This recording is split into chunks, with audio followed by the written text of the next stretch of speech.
Hey everybody, Mike from KnifecoUSA.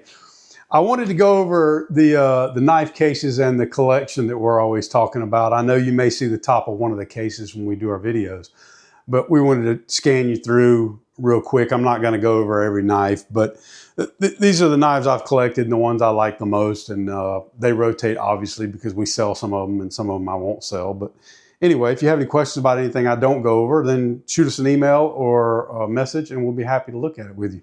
But real fast, you know, the Sergei Rogovich Rhino right here, one of my favorites. I've loved that knife for a long time.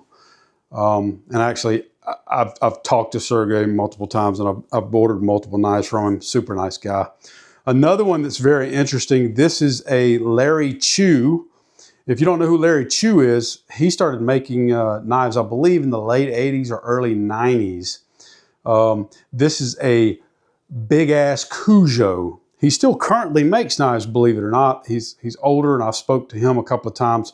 This is a one of two big-ass Cujo. He still makes a big Cujo, but he made two of these that are about 3/4 of an inch longer.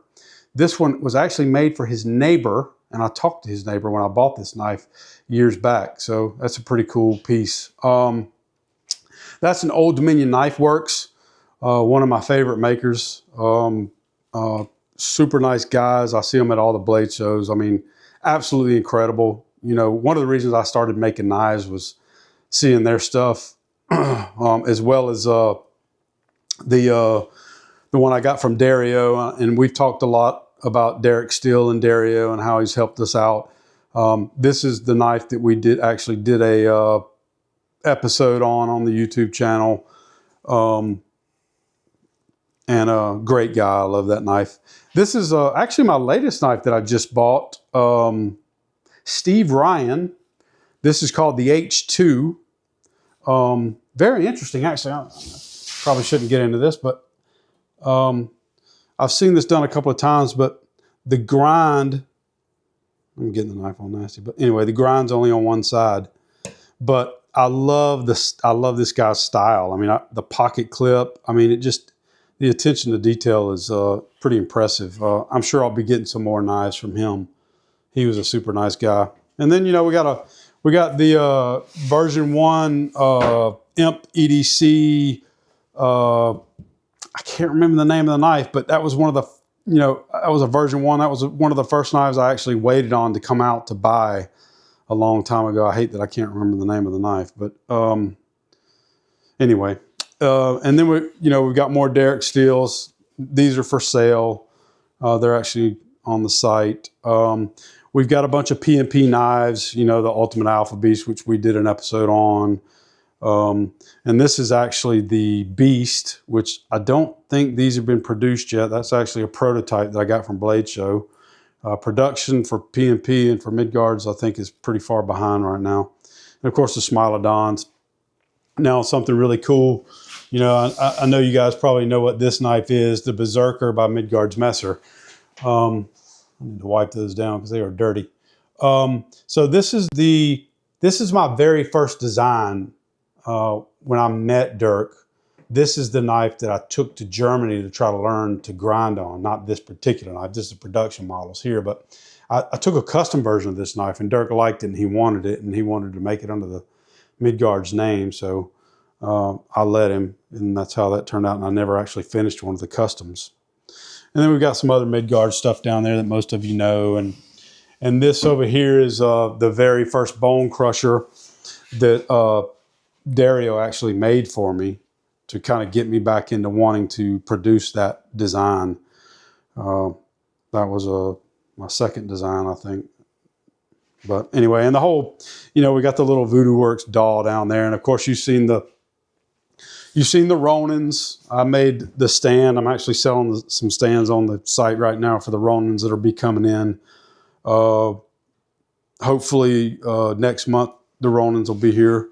That's what we're hoping for. And then the top hat, that's kind of means something to me because my first business was actually top hat performance. I built drift cars and street performance cars for about 12 years. So that was another life. But that hat goes all the way back, 20 years, 25 years. Then over here, we've got some other stuff. These are troubled blade debt collectors. This company did custom knives for a long time, and I absolutely love cleavers, obviously. So I searched for these for a long time. Word on the street is these guys are going to be opening back up and making knives again. I don't know who. I don't know if it's the original owners or if it was a partner or whatever. And I haven't seen any come out, but I did talk to somebody via email that said they were going to be making them again at some point. These are a couple of little Vikings. One of those is customized by me. The gold handle one with the Beskar pattern on it. These are version 1s. This one, maybe this one's a version 1. I don't think that one is. But anyway, version 1s. This is another knife I designed and made, and I will be making these at some point. Some with the ring, some with just the hook. That's buffalo horn. This one hasn't been sharpened. I haven't made a sheath for it, but I really like it. I like really wicked, mean looking stuff like that. And then we have a Bastinelli. We have a Fox Terzola OG Gangster. Really love that knife. Love that design. Terzola, I've met him a couple of times. Super nice guy. He's getting up there in age, but he's still making knives. It's really cool to talk to knife makers, that have been around that long doing cool stuff. And then we have the Bone Crusher. This is one that's not completely finished. It's just in here for now. When you make custom knives, at least for me, I end up having multiple failures, what I'm going to call failures. It is a functioning knife. It works. But if the locking gauge is more than I'm comfortable with, there's a variance. I go for 30%, but anywhere between 30 and 50% is fine, because some people go for 50%. But if it's over 50%, then to me it's a failure, and I won't send it out. I think that's what this is. I think it's a plus 50%.